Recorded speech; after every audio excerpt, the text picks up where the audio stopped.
zakat kan disebutnya di Quran juga dengan nama apa? Nama sedekah. Jamannya sedekah. Sedekah itu dari kata sedekah artinya pembenaran. Kenapa disebut sedekah? Pembenaran iman orang yang melakukannya.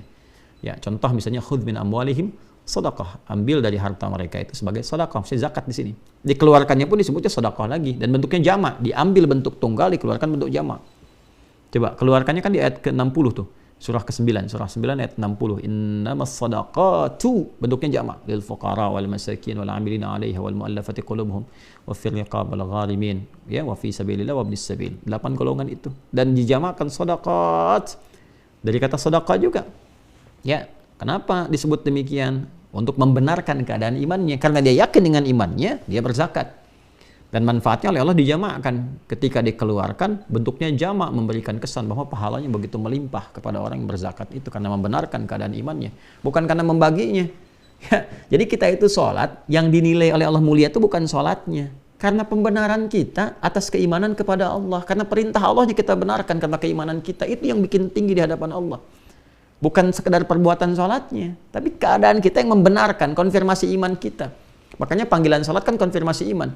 Allahu Akbar, Allahu Akbar. Kalau ada iman, konfirmasi di hati kita itu. Ini yang dimaksud Quran surah 8 tuh, Al-Anfal ayat kedua. Innamal mu'minuna alladzina idza dzukirallahu wajilat qulubuhum. Insan beriman itu yang sejati, cirinya sederhana kata Allah. Kalau disebutkan nama Allah, ada konfirmasi getaran di hatinya. Nanti dibuktikan lewat sholat. Ya, itu perintahnya yang penting. Makanya iblis tuh jadi iblis, ya. Persoalannya apa? Problemnya bukan karena sujudnya saja, bukan itu problem utamanya. Problemnya nggak menaati Allah, karena yang perintahkan sujud hormat itu Allah. Itu yang dikonfirmasi Quran surah ke-7 itu, ayat 11 sampai 12 itu. Ma mana'aka alla tasjuda idh amartuk. Qala ana khairum minhu, khalaqtani min nari wa khalaqtahu min tin. Hei iblis, kata Allah, kamu itu kenapa nggak mau sujud hormat ke Adam saat aku perintahkan? Tegas tuh, yang di highlight tuh idh amartuk. Saat aku perintahkan, ini perintahku ini, kenapa engkau nggak sujud? Hah? Kalau ini permintaan dari temanmu atau malaikat atau siapa, kamu bisa menimbang, ya kan? Tapi ini perintahku, kata Allah, ini perintahku, kata Allah, idh amartuk. Sombong di situ, ya sudah, neraka, terlempar dari kemuliaan. Ya, qala ana khairum minhu, saya lebih hebat dari dia. Khalaqtani min narin wa khalaqtahu min tin. Kau ciptakan aku dari api, dia dari tanah. Enggak level dong, yang tinggi harus hormat kepada yang rendah. Udah sombong keluar. Padahal Allah itu kan Rahman Rahim dan iblis tahu itu. Sangat dibuka kesempatan bertobat. Cuman karena sombong, dia menutup tuh peluang tobatnya. Makanya hati-hati kesombongan tuh. Sombong tuh nutup jalan untuk kembali. Susah. Dikasih pengertian, membantah. Kan? Diberikan penjelasan, ada argumentasi. Ya, didiamkan malah makin marah. Jadi kadang-kadang nggak ketemu gitu karena arogansi itu. Ya susah akhirnya. Ya, dan yang paling parah kadang-kadang apa? Kadang-kadang memperluas hal-hal yang salah itu dikemas menjadi manipulasi yang berlebihan. Akhirnya semua berpotensi ikut celaka. Nah, inilah pekerjaan iblis demikian yang diwariskan. Hati-hati. Itu diwariskan. Ya, makanya bedanya setan dengan manusia. Setan itu salah, nggak mau tobat karena sombongnya. Manusia salah, manusia tobat. Kan gitu kan? Ya, Adam itu kan manusia. Nabi Adam tuh maksum, dijaga oleh Allah dari salah. Tapi di kasus ini diperkenankan salah untuk memberikan inspirasi, contoh kepada anak keturunannya yang bukan Nabi dan Rasul, yang tidak maksum, yang pasti salah. Kalau nggak tahu tuntunan, nggak tahu jalan kembali. Makanya Adam diizinkan oleh Allah itu, ya, tergoda oleh iblis melakukan kesalahan, itu pengantar tugas kan ke bumi. Kan? Setelah itu kan diantarkan, sudah tahu musuhnya siapa, lalu diberikan kemudian petunjuk. Ya, makanya Adam kan mengingatkan dan viral kan di Al-Quran disampaikan, ya bani Adam la yaftinannakumus syaitanu kama akhraja abawaikum minal jannah. Quran surah 7 itu ayat 26 sampai 27 itu kan. Ya anak cucuku, hati-hati ya. Jangan sampai engkau terjebak nih oleh manipulasi iblis nih dan pasukan-pasukan dia dari setan. Hati-hati katanya, seperti mereka pernah melakukan itu yang pernah dicontohkan tuh oleh bapak nenek moyang kalian tuh saat di surga dulu, saat masa pelatihan. Ya kan?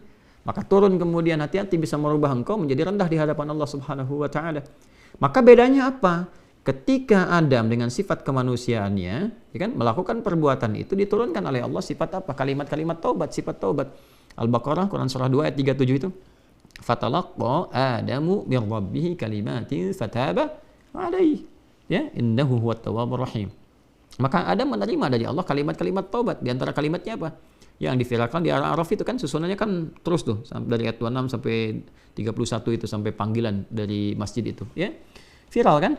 Rabbana zalamna anfusana wa illam taghfir lana wa tarhamna lanakunanna minal khasirin. Itu kalimat pembeda antara manusia dengan setan. Jadi ketika salah, dia tobat, dia akui, dia sesali, dia berubah. Itu. Tapi hati-hati loh, nggak mudah itu menempuh itu. Karena setan nggak mau kerja keras dia hilang begitu aja. Tapi kalau kita bisa melakukan itu, Allahu Akbar, anugerahnya besar insyaallah. Kebahagiaan dikembalikan dengan lebih baik lagi, silaturahim jadi lebih baik lagi, kuat lagi, kemudian derajat meningkat dan kebahagiaan itu luar biasa melimpah. Ya, cuman ya tadi, ya, jalannya nggak mudah. Nah, bedanya apa? Adam menerima kalimat taubat, fatalaqqa Adamu min rabbihi kalimati fataba alaihi. Dilakukan taubatnya, terima oleh Allah. Dicontohkan untuk anak cucunya. Kita nih, saya, Anda, kita yang bukan Nabi dan Rasul, yang pasti salah. Jadi mencari kesalahan manusia itu nggak ada kerjaan, karena pasti ditemukan. Anda kalau mau nyari kesalahan saya, pasti ditemukan. Salah ngutip ayat, salah menyampaikan hadis misalnya, salah memahami, pasti itu. Pasti ditemukan, nggak akan ada yang sempurna. Kadang Allah pasti menghendaki salah kemudi, ya salah di situ. Supaya apa? Supaya orang nggak mengkultuskan. Ya, nggak langsung menyimpulkan, nih Ustaz nih hebat begini, cuma nggak. Jangan. Nanti Allah tunjukkan salahnya supaya mengerti bahwa ya tetap harus disempurnakan. Tetap nanti ada juga yang saling menyempurnakan dengan ustadz lain, dengan kiai lain, referensi-referensi yang saling menguatkan. Karena itu saya selalu menyarankan kan, ya belajar ke ustadz-ustadz lain, kiai-kiai lain, Masya Allah, habaib, muliakan mereka, doakan. Jangan lihat kekurangan karena semua kita pun pasti kurang.